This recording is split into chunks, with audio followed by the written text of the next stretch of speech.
tema. Ya estamos acá con Jorge Altamira. Buenas tardes, Jorge, ¿cómo anda? ¿Qué tal? ¿Cómo están? Y acá, Muy bien por acá, un poquito caluroso, pero no tan grave. acá disfrutando del nuevo estado del país, de los combustibles, de la nafta, pensando en vacacionar el año que viene. Vamos a ver qué pasa.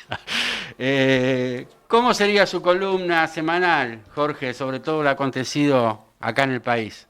Adelante. Mira, hay varias cosas, pero me gustaría arrancar con un manotazo serio que el gobierno ha anunciado, que es que va a anular, liquidar el fondo de ANSES.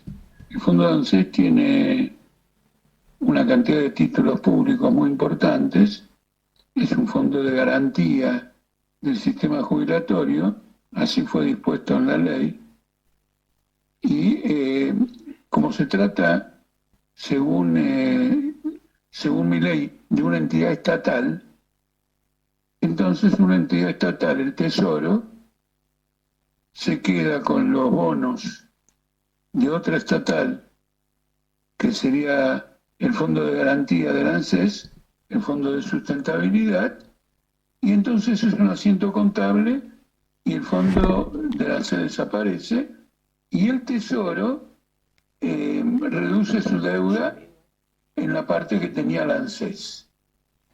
¿No es cierto? Ahora, esto se viene macaneando hace mucho tiempo al atribuirle a todos los institutos del Estado que son diferentes de la Administración Nacional una similitud con la Administración Nacional. La Administración Nacional no puede, no tiene ningún derecho sobre organismos descentralizados y en este caso sobre el Fondo de Garantía del ANSES, porque por ley es un fondo que debe garantizar las jubilaciones. Ahora, que nunca lo haya hecho, que el gobierno kirchnerista lo haya concebido en la práctica como una forma de pagar la deuda externa, porque con el dinero que tenía ese fondo se compraban los títulos que vencían y se le pagaba al acreedor internacional, es decir, se transfería una deuda con un acreedor privado, se la transfería al Fondo de Garantía del ANSES. El hecho que haya sido usado de esa manera no significa en definitiva de que no sea un fondo que tiene títulos públicos, que si los vende tiene dinero y puede mejorar la situación de los jubilados. Ahora, el gobierno a su vez quiere eliminar el ajuste a los jubilados, porque dice que este ajuste no sirve, pero no propone ningún ajuste en medio de una inflación que en el último mes ha estado cerca del 30% mensual. Entonces este es un paquete que va a reducir al sector jubilado, al sector de pensionistas de nuestro país, lo va a reducir a un nivel de miseria general, o como se dice, a una pensión para la vejez.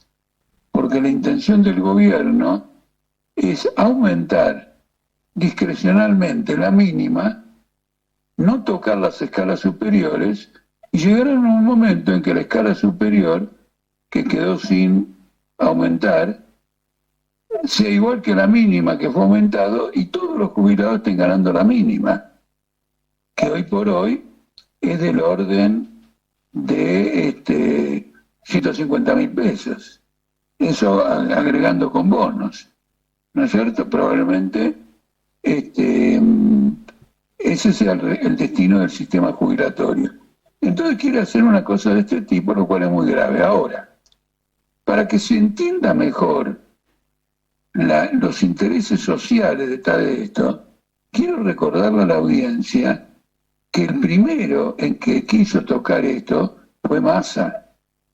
Espero que todos se acuerden cuando Massa quiso especificar las tenencias del ANSES, porque ANSES tiene, el Fondo de Garantía de ANSES, tiene bonos en dólares, no dolarizados, no que se ajustan por dólar, sino bonos en dólares de la deuda externa, los quiso especificar y usar esos dólares para contener los dólares paralelos, es decir, usar esos dólares, venderlos en el mercado paralelo y evitar que el mercado paralelo sufra. Para una operación especulativa, darle los dólares al sector privado y convertir al ANSES en una entidad con títulos especificados en medio de una inflación que ya en aquella época se encontraba entre los 2 dígitos. Es interesante esta continuidad, muy interesante, porque revela que hay un interés común de toda la burguesía argentina, cualquiera sea su aspecto político, en liquidar de una u otra manera el sistema jubilatorio. Es una posición internacional tomada de que con la mejora de la salud de las personas y con la expectativa de vida creciente, bajo el capitalismo los sistemas de salud no se pueden financiar. Por lo tanto, esto es internacional y ha provocado huelgas en Francia a mediados del año que pasó, y hay una tendencia internacional. El kirchnerismo ha hecho un trabajo demoledor. Massa quiso pacificar y ahora viene Milei a completar la tarea que es de liquidarlo. Esta es una lucha extremadamente importante, porque finalmente son años de trabajo, es decir, hay que cumplir 40 años de trabajo para jubilarse, como mínimo 30, y después de 40 años de trabajo, uno debiera recibir el 82% del salario que ganaba y tener una provisión para mantener su familia y en un momento de la vida que es más complicado, y bueno, y todo esto se liquida. Entonces me parece que es un punto esencial, porque lo ligo a otro punto. Pablo Moyano, esta semana, denunció dónde está Cristina, dónde está Alberto, dónde está Massa, que no han abierto la boca sobre lo que ocurre. Esto tiene un significado muy profundo. ¿Cómo es que no intervienen políticamente? El significado profundo que tiene es que el bloque peronista en el Congreso no está empeñado ni hace nada por obstaculizar la aprobación de todas estas leyes. Cristina Kirchner fue la que dijo, siendo ella presidenta del Senado, vicepresidenta de la Nación, que había que darle la presidencia de diputados a Milei, porque no se le debe dar al Poder Ejecutivo la presidencia que ya tiene del Senado y también la vicepresidencia del Senado, son 2 puestos sucesorios del presidente, y la presidencia de diputados. Bueno, efectivamente, gracias al kirchnerismo, Menem en diputados, no me acuerdo el nombre del Senado, se han quedado con esto y han formado las comisiones para tratar los DNU y han organizado el debate sobre la ley Ómnibus en conformidad con los planteos y las expectativas de Milei. Se los han cedido ellos mismos. Entonces acá tenemos, esto es muy interesante. ¿Qué intereses comunes hay entre el gobierno anterior y que se manifiestan en ciertos aspectos importantes, como tiene que ver con la reforma laboral y como tiene que ver con las jubilaciones? Naturalmente que van a enfrentarse con el Banco Nación. Pero ahí el motivo es otro. Ahí el motivo es que acá hay grandes empresas que se financian cómodamente en el exterior y tienen bancos aquí que lo financian, y a lo mejor prefieren que se privatice el Banco Nación y comprar acciones del Banco Nación, y hay todo un conjunto de la burguesía que no tiene dónde financiarse y se financia en el Banco Nación. Quiero recordar que bajo Macri, el Banco Nación financió a Vicentín, que estaba en quiebra, con lo cual eso no fue una financiación, eso fue un dinero regalado al Grupo Vicentín, que sigue postergando su quiebra a través de diversas maniobras. Puede haber divergencia sobre qué hacer con el Banco Nación, puede haber divergencia sobre qué hacer con YPF, pero tengan cuidado porque Barra, en la interpelación en el plenario de comisiones, dijo que el dinero que ingrese por una venta de YPF podría ser destinado a pagar el juicio que se le abrió al Estado argentino por la estatización parcial de YPF, un juicio que se tramita en Nueva York por 16.000 millones de dólares. Es decir que para lo único que va a servir YPF en medio de un ascenso extraordinario de los precios de los combustibles es para ir a pagar una deuda contraída por la Argentina, que además es falsa en el monto y es falsa en el procedimiento, pero eso lo dejaremos para, digamos, para otra oportunidad. Entonces, este es el balance de esta semana y al mismo tiempo pone de manifiesto que hay todo un bloque que se opone, que quiere que marche la reforma laboral, cuando la reforma laboral es el punto central del paro de la CGT del día 24. Bueno, el otro punto es que el Congreso le va a aprobar a Milei la delegación de poderes. Milei quería por 2 años con extensión a 4, se la van a dar de 1 por extensión a 2, pero una vez que se ha entregado este tipo de los poderes y para todos los rubros, o la mayor parte de los rubros que reclama Milei, eso usted no se lo sacan más al gobierno, en la medida en que la crisis se agrave, etcétera, etcétera. Entonces, hay un panorama extraordinariamente crítico y se manifiesta en distintas áreas. Ha comenzado a subir el dólar y la tendencia inflacionaria se ha acentuado. El último punto es que el Fondo Monetario Internacional reanudó el acuerdo que tenía firmado con el kirchnerismo, que había firmado con Guzmán, después con Massa, pero no habilitó nuevos préstamos como reiteradamente Milei había pedido.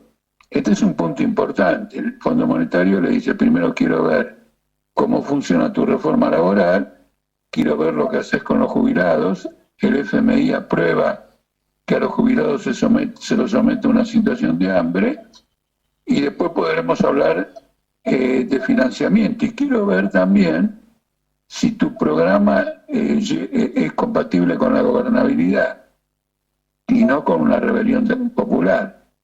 Entonces seguimos en un escenario que es más convulsivo que antes, pero llamativamente con una acentuada colaboración del conjunto del espectro político con este gobierno, que es en el fondo un gobierno de empresas. Es decir, el gabinete de Milei y los funcionarios de Milei han sido como los de Menem, fueron en Bungiborum, acá fueron reclutados en el Unequian, Techin, Mindlin y alguna empresa más. Jorge, yo le iba a hacer una pregunta a usted, pero usted en parte me la está contestando, pero igualmente se la voy a realizar, porque yo en estos últimos 4 años, yo he entrevistado a distintos dirigentes y todos fueron coincidentes en que Macri no hubiera podido llevar su plan, porque él tenía minoría en ambas cámaras, de no ser por la ayuda del peronismo en su conjunto, que le permitió votarle más de 100 leyes antipopulares. ¿Usted cree que esto ahora se está dando nuevamente y que definitivamente se va a aprobar este DNU con el apoyo del peronismo? ¿O van a cambiar de actitud? No, yo creo que aquello que ocurrió con Macri, creo haber sido uno de los primeros en denunciarlo. ¿Por qué?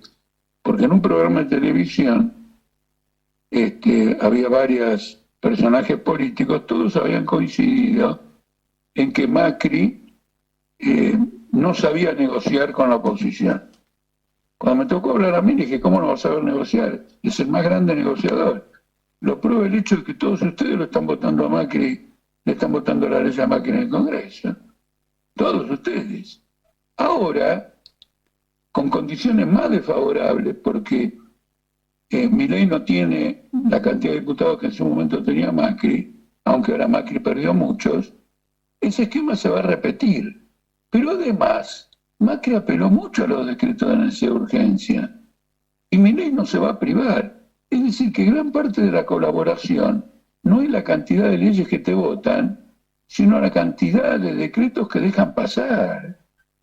Porque ahora cuando lleguen a un acuerdo y Milei diga, bueno, acá pueden modificar esto, acá pueden modificar lo otro, y todos se vayan contentos y digan, ay, por lo menos hemos salvado partes buenas, como se dijeron algunos kirchneristas en este plenario en diputados, cuidado, porque una vez que es aprobada la ley, la tiene que reglamentar el Poder Ejecutivo. Y en la reglamentación, muchísimas veces, yo tengo casos para citar, pero no lo voy a hacer porque se extiende el programa o se extiende mi intervención, que el Poder Ejecutivo altera el carácter de una ley parcialmente mediante la reglamentación o algún otro tipo de atribuciones que tiene el Poder Ejecutivo. Es decir, este es un manejo muy turbio del régimen político, tanto en Argentina como en el resto del mundo. Es muy turbio, no es tan sencillo, leyes, decretos, todos actúan constitucionalmente, mentira. Ahora, acá sí lo que va a ocurrir es que hay muchas apelaciones a la Corte Suprema. Y la Corte Suprema va a tener el enorme problema de declarar constitucional lo que es inconstitucional. Entonces lo que va a hacer es no hacer nada y dejar ver si la situación política se arregla sin que ella tenga que pronunciarse. Pero eventualmente acá hay una crisis de poderes potencial definitivamente muy clara. Acá tengo una pregunta de Miguel López, que es de Vicente López, y está un poco referido a lo que usted está exponiendo también. Él dice, si usted cree que el DNU se puede derrotar parlamentaria y o judicialmente, y si puede haber, yo lo creo necesario, él aclara, un frente amplio para la acción en las luchas que incluyan a la burocracia sindical, a la cual deberíamos presionar y denunciar cuando se salen del carril. Si no, nos quedaríamos si no quedaríamos como tontos entre sectas de izquierda. Eso es lo que dice. El sentido de la pregunta es de la burocracia sindical. La burocracia sindical no es un pichón. Es decir, hay un niño de 4 años, la mamá dice, ay, querría que fuera médico, el papá dice abogado, nadie sabe, hay que dejar que el niño evolucione, desarrolle su personalidad. Esta burocracia está entregada. Ella interviene en este proceso como grupo entregado que tiene intereses empresariales. La burocracia sindical en los últimos 50 años no volteó nada. De nada, de nada, de nada. Nunca y en ninguna circunstancia. Y en este momento mismo, incluido Pablo Moyano, están discutiendo las paritarias. Cuando han perdido solo en un mes el 25% de los salarios, y para empezar a discutir paritarias hay que recomponer todo lo perdido, como ocurriría, como dijo el cineasta Aristaray, con un aumento del 100% de los salarios. Nadie lo ha hecho. ¿El oyente sabe cuánto es el salario mínimo pactado por camioneros en la categoría más baja en el último convenio hace una semana? 400.000 pesos. 100.000 pesos menos que la línea de pobreza. 100.000 pesos menos que la línea de pobreza. Por lo tanto, no existe el Frente Único con la burocracia sindical, en el entendimiento que el Frente Único es una lucha de tipo estratégica. Y no hay que ir a la rastra de la burocracia sindical, porque lo que va a decidir acá es la disposición de la lucha de las masas frente a lo que está ocurriendo. Y ellos están buscando tener un liderazgo manipulado, cronometrado, etcétera, para que no irrumpa ninguna fuerza contestataria como nueva dirección del movimiento obrero. Si el izquierdo, quien sea, o llámese como se llame, repite todo lo que se hicieron en el pasado, va a concluir en el pasado, como en el pasado, con una derrota de los trabajadores. El 2001, la CGT no estuvo. En 2001, ¿alguien vio a Moyano, vio a algún dirigente de la CGT? Izquierda, de derecha, lo que fuera, ninguno. En 2001, ninguno. Este hombre, como se llama, de la Rúa, declaró el estado de sitio, defendiendo la confiscación de los depósitos bancarios, y por lo tanto perjudicando no solo a los que tenían algo ahorrado, sino a tanta gente que tenía hasta sus indemnizaciones por despido depositadas en un banco, y la irrupción se produjo en cuestión de horas.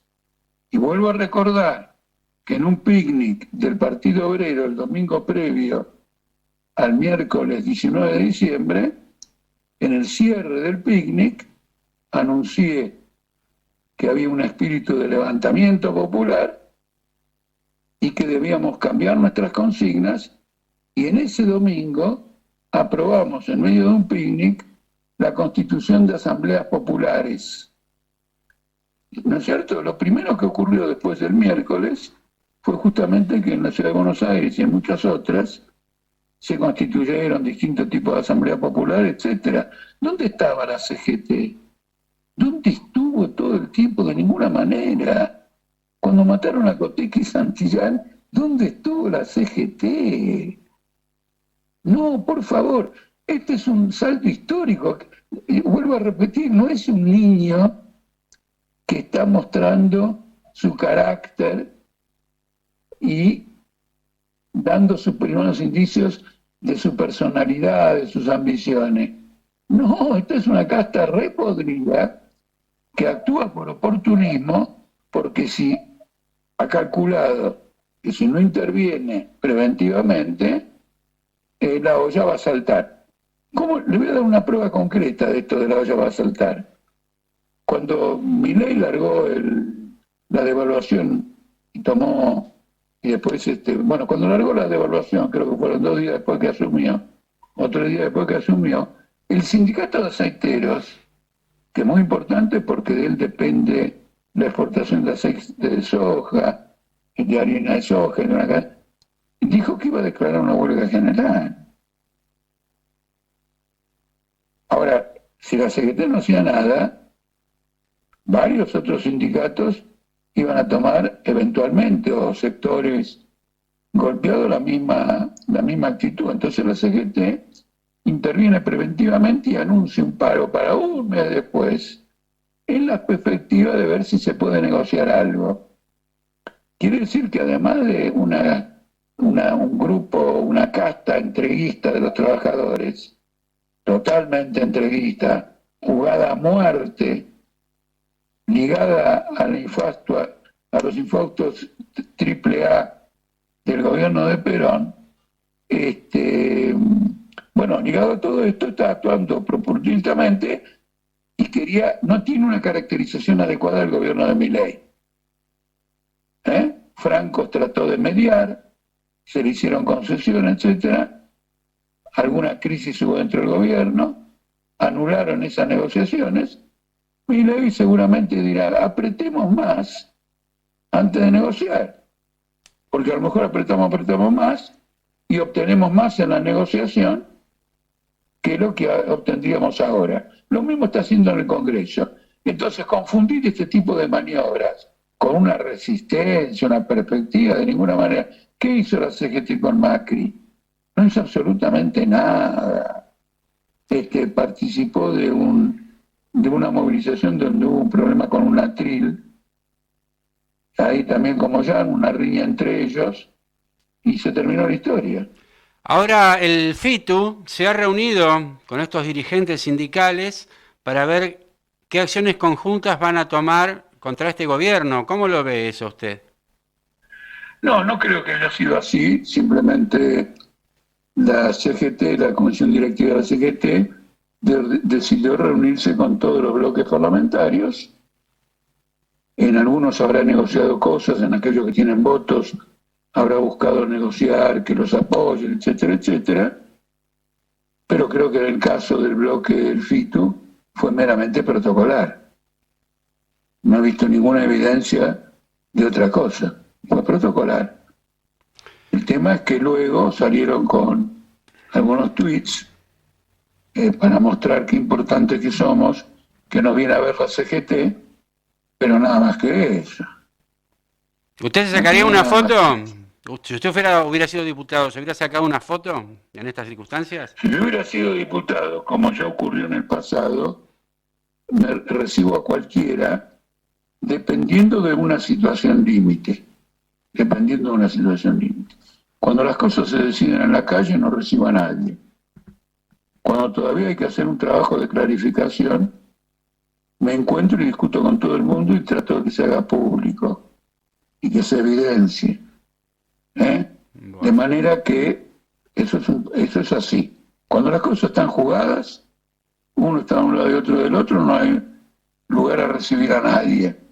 Cuando todavía hay que clarificar las cosas, en una palabra, lo que como bloque hubiera planteado, lo mismo que planteo en este programa y planteamos en nuestra prensa, que nuestra adhesión y nuestro llamado a hacer un gran paro no debe interpretarse bajo ninguna circunstancia como un apoyo político a la CGT y a la burocracia de la CGT. Se los hubiera dicho en la cara y después le hubiera sacado un comunicado diciendo que les dije eso. Hoy, más que nunca, está siempre en boca de tanto de dirigentes como militantes, como ciudadanos comunes, esto de la derecha y la izquierda, ¿no? Y es como que aún en el siglo XXI todavía no tenemos muy claro qué significa esto de derecha e izquierda. Entonces un oyente, que es Horacio Miranda, dice, le pregunta a usted, ¿no? Por supuesto, ¿qué significa, qué significado es ser de izquierda en el mundo de hoy, ¿no? Una aldea global que parece haber girado a la derecha, le pregunta a usted. Bueno, que parece haber girado a la derecha es un tema a discutir, porque, por ejemplo, en este mismo momento, hay grandes huelgas en Alemania, un país central.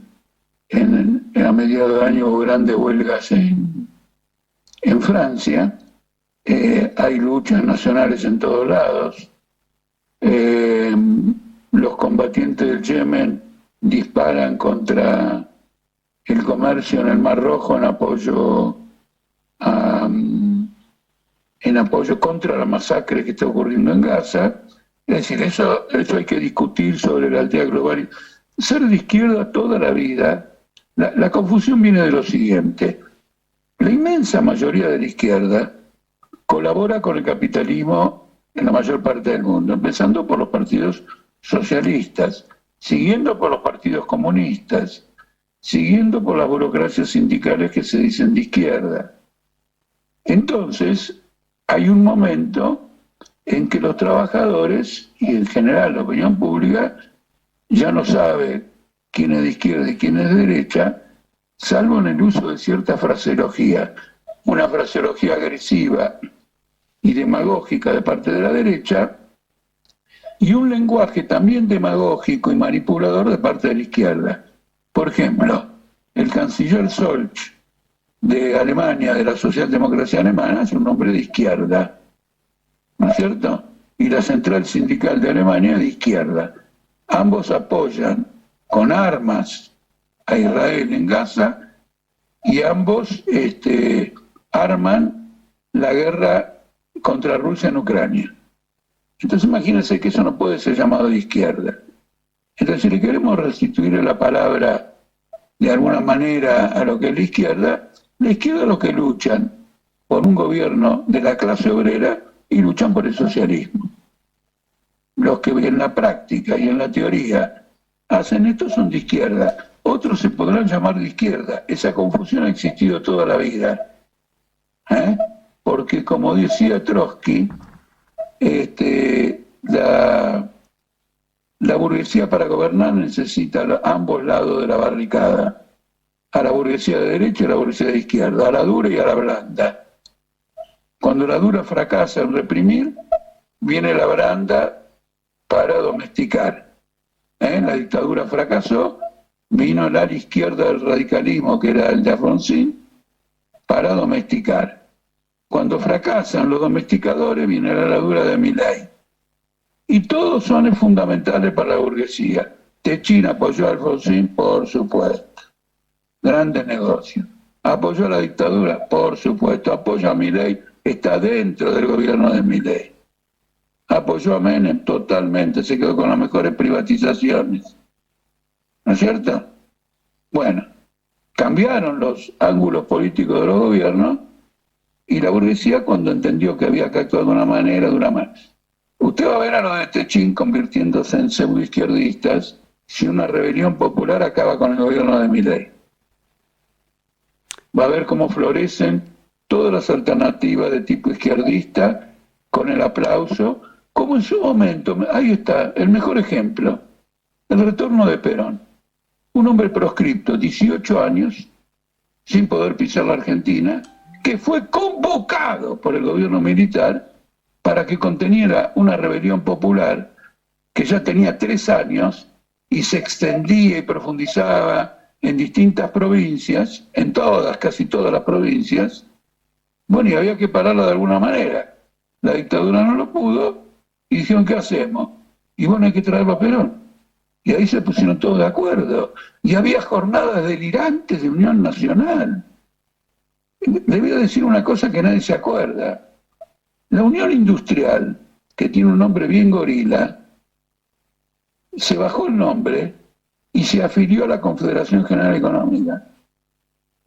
Y por unos meses, largos meses, la representación de la industria argentina estaba en manos de la Confederación General Económica que presidía Helbert.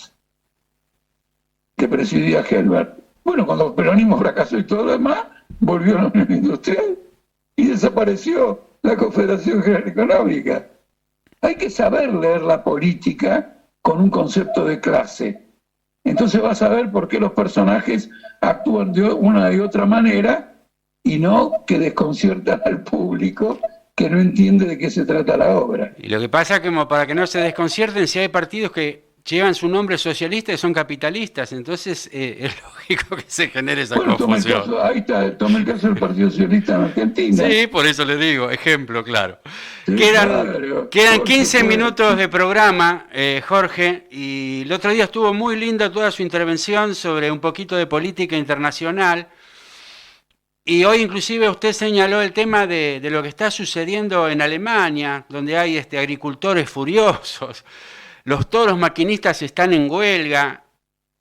También está el tema de una extrema derecha que está avanzando en la sociedad, y una extrema derecha dura, ¿no?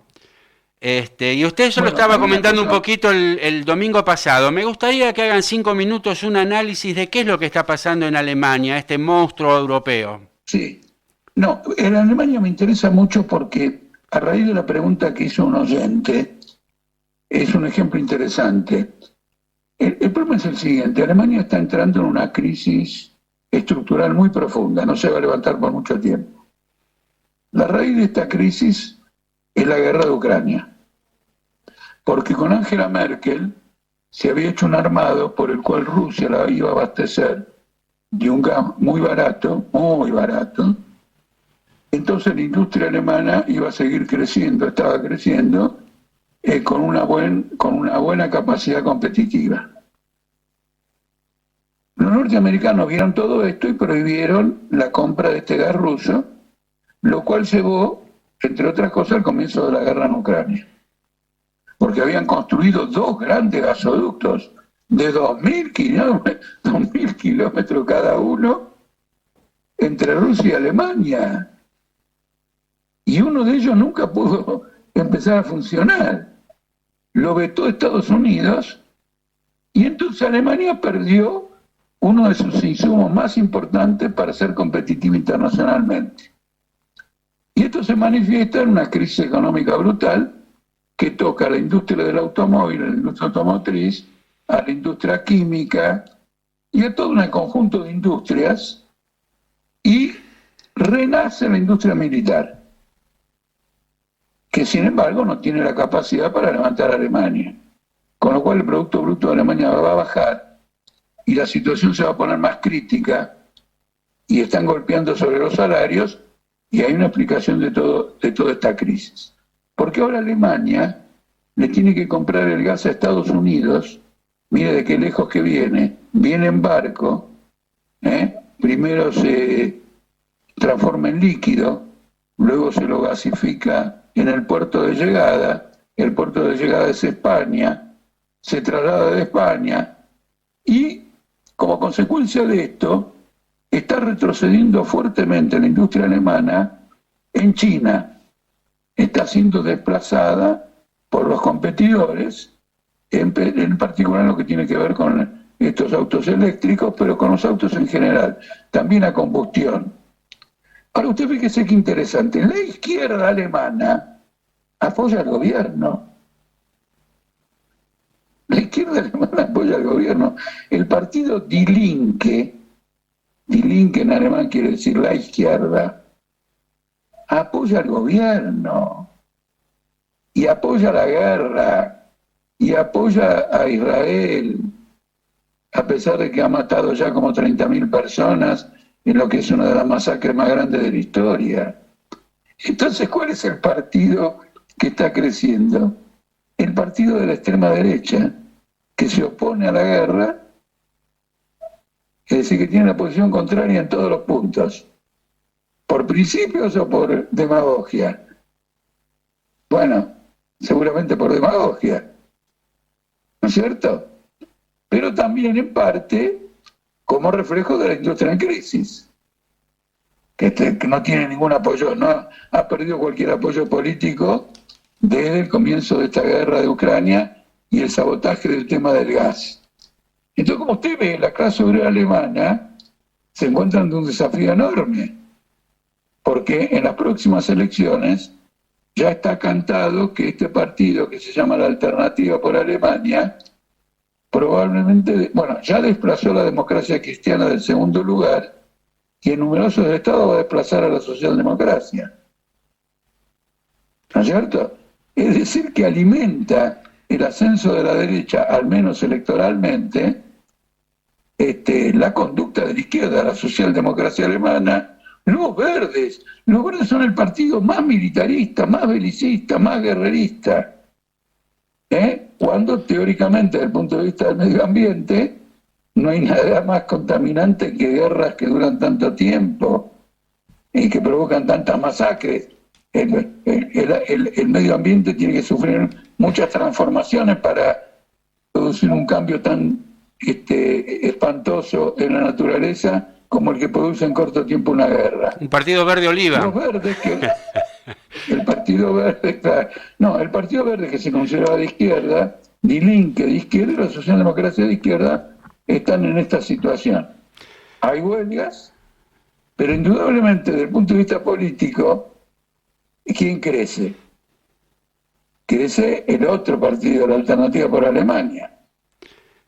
Entonces están reescribiendo un poco la historia. Es verdad que el partido Alternativa por Alemania, no es un calco del partido nazi, lejos de eso, pero es de esa naturaleza. Usted propone, usted en un momento de su exposición hizo un comentario que viene a la otra pregunta, porque en las grabaciones y todo hay oyentes que hacen comentarios y fueron coincidentes con respecto al programa anterior, que se quedaron con las ganas de que usted exponga, aunque sea en 5 minutos, sobre lo que está pasando en la Franja de Gaza, en Palestina y en esta masacre, que inclusive está levantando movilizaciones hasta en Estados Unidos, multitudinarias, para que paren esta masacre, a diferencia del gobierno de Milei, que se ha puesto definitivamente del lado de los asesinos sionistas, ¿no? ¿Le gustaría exponer su visión más o menos en 5 minutos? Mire, rápidamente, Milei tiene esta posición con antelación. El sionismo no es un fenómeno que se reduce al Medio Oriente. Israel ha adquirido una importancia estratégica y militar tan grande que procura penetrar en todos los países y conseguir aliados. En la Argentina, lo he visto reiteradamente en Clarín, tienen influencia en la Secretaría de Seguridad con Bullrich, y han entrenado y reorganizado policías provinciales, los servicios de seguridad de Israel. Después, además, la empresa de agua de Israel tiene inversiones muy importantes en Argentina. Israel es un país con problemas de agua.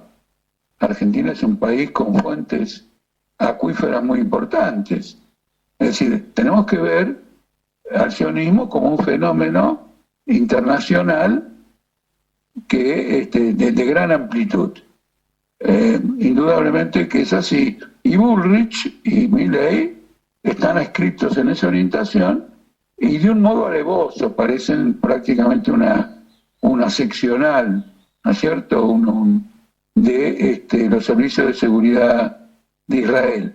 Lo digo porque el diseño represivo de Bullrich bajo el gobierno de Macri ahora se parece al diseño represivo que aplica Israel en los territorios ocupados.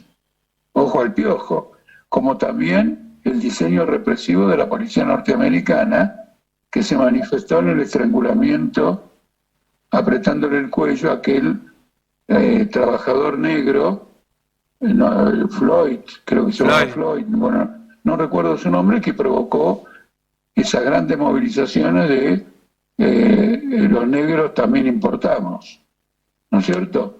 El pueblo negro también importa. Entonces, quiero describir, digamos, esto de esta manera. Ahora, no podemos separar la guerra de la OTAN en Ucrania con Rusia de esta guerra, porque ya toca vínculos con uno y otro. Esta es una guerra de carácter internacional, que ya no es más una guerra, digamos, localizada, un enfrentamiento con Gaza, porque el propósito del gobierno del Gabinete de Guerra de Israel es erradicar a los palestinos de Gaza y de la Cisjordania. Ya no quieren ni escuchar hablar de dos estados ni nada, sino de crear un único estado israelí en todos esos lugares, y el problema es cómo expulsar a la gente, lo cual implica una catástrofe enorme. Pero está dispuesto a desplegar en esa guerra. Y lo primero que hizo Estados Unidos, a pesar de todo el poderío israelí, fue desplegar la flota norteamericana en el Mediterráneo al comienzo de estos acontecimientos para asegurar el apoyo a las operaciones de Israel. Entonces, ahora vienen una fracción que ha derrotado a la derecha en Yemen y ha conquistado el poder político, y en apoyo al pueblo de Gaza utiliza el único recurso que tiene, que es atacar los navíos que pasan por el Golfo de Adén y van por el Mar Rojo hacia el Mediterráneo. No tienen otro recurso. ¿Qué cosas pueden? Por la posición geográfica, son un pueblo minoritario en la escala internacional. Entonces, Gran Bretaña y Estados Unidos han lanzado un bombardeo sistemático desde los barcos hacia el pueblo yemenita, lo cual es importante porque lo que están diciendo los yemenitas es lo siguiente: paren la guerra en Gaza. Solo tienen que parar la guerra en Gaza y el comercio internacional vuelve a la normalidad. Tienen que parar la guerra, párenla. Deténganla un minuto. Negocien. Es una reivindicación mínima. La respuesta de bombardearlos está reflejando que el imperialismo mundial ha tomado como propios los objetivos políticos del Gabinete de Guerra de Israel. En esto reside toda la gravedad de la situación, que nunca fue una guerra exclusiva a Gaza, siempre fue una guerra internacional, porque es evidente por la amplitud de la operación limpiar totalmente el terreno en el norte, limpiar totalmente en el terreno en el sur, con el argumento de que abajo de ese terreno se escondía jamás. Ahora, los rehenes no lo logró liberar todavía Israel. Por lo tanto, jamás sigue combatiendo y sigue teniendo el control de la situación con esos rehenes. Por lo tanto, esto va a agravarse todavía. Entonces, tenemos que vincularlo, digamos, a la otra guerra, porque la repercusión de esto se va a manifestar en un punto nodal. Sobre esto no he escrito nada, no he tenido discusiones, en cierto modo la primera vez que lo ventila va a ser acá. Este año hay elecciones en Estados Unidos. Y en gran parte las guerras estas dependen de quién gane. Por lo tanto, la crisis mundial desatada por estas guerras ahora tiene su epicentro, lo va a tener cada vez más en la medida que se acerque ya a las elecciones. Ahora recién están comenzando las primarias. Va a ser dentro de Estados Unidos, con el agravante de que uno de los candidatos es un fascista, hizo un golpe de Estado para que quien ganó las elecciones hace 2 años no suba, y está siendo enjuiciado en distintas cortes en Estados Unidos. Es decir, que esta elección ya no es un problema internacional, sino que es un problema que divide radicalmente a Estados Unidos. Y bueno, esto es una guerra mundial. Es decir, que tiene su epicentro, que ahora reconoce su epicentro dentro de Estados Unidos. Y esa la repercusión sobre Gran Bretaña va a ser enorme. Por lo tanto, el año 24 va a ser un año de conflictos extraordinarios. Y acá viene un punto importante que usted mencionó, y creo que usted dijo que los oyentes mencionaron. Las enormes movilizaciones en el mundo revelan un espíritu en las masas del mundo de torcerle el brazo al imperialismo, pero que no encuentra una dirección política. Acá por dirección no me refiero a una organización, un rumbo político, que efectivamente el rumbo político sea abatir a los gobiernos de su país que hacen la guerra, no presionarlos para convencerlos como el oyente que quería que presionemos a la CGT. No convencerlo, no lo va a convencer nunca. Solo al borde de la caída puede un gobierno desesperadamente hacer una maniobra última de salvataje, que es el momento en que uno no le va a dar la mano en ese momento. Jorge, entonces, se acabó el tiempo. Sí, pero la frase es esta. El problema de la orientación política de estos gigantescos movimientos de masas se va a plantear cada vez más en la situación de la clase obrera en todo el mundo. Usted sabe que mientras uno va transmitiendo el programa, yo recibo mensajes de todos lados. Y hay uno, por ejemplo, que lo reproduzco porque es curioso, que es de Conchi Noriza, que dice: saludos desde España, siempre fiel al programa Letras del Paraná. Usted sabe, este oyente nos escucha todos los domingos fielmente, y yo a veces me sorprendo porque si yo me pusiera a escuchar un programa de realidad española, de realidad política y económica española, sería aburridísimo. Pero bueno, en buena hora. Y después hay un oyente que, Miguel López, le dice: gracias por la clarificación a mi pregunta. Graciela Cáceres lo saluda desde Córdoba. Pero acá había uno que Gabriel Abad dice que el hombre de color que fue abatido era tocayo suyo, que se llamaba George Floyd. Tiene razón, Jorge Floyd sería. Bueno, el Floyd no me equivoqué. Bueno, qué curioso, me equivoqué, no de Jorge. Bueno, me parece que ha salido muy bien el programa. Como siempre, no alcanzaron todos los temas, porque yo quería hablar también de la realidad que usted ve sobre el desarrollo de estos nuevos gobiernos de izquierda que hay en Sudamérica, como el de Boric, el de Petro, el de Pina, que se sustituyó a Castillo, que usted nos dé una visión sobre eso, pero lo vamos a tener que hacer el domingo que viene, Jorge. Si bueno, y ganó Arévalo, que de izquierda, su padre hizo un gobierno nacionalista muy importante en Guatemala. Exactamente, también. Pero cuenta con el apoyo a rajatabla de Estados Unidos. Lo vamos a desarrollar el domingo, si a usted le parece bien, porque hay que clarificar esto de izquierda y derecha en el siglo XXI, ¿no? Muchas gracias, Jorge. Nos vemos el domingo, entonces seguimos. Un abrazo y un saludo a todos los oyentes. Muchas gracias.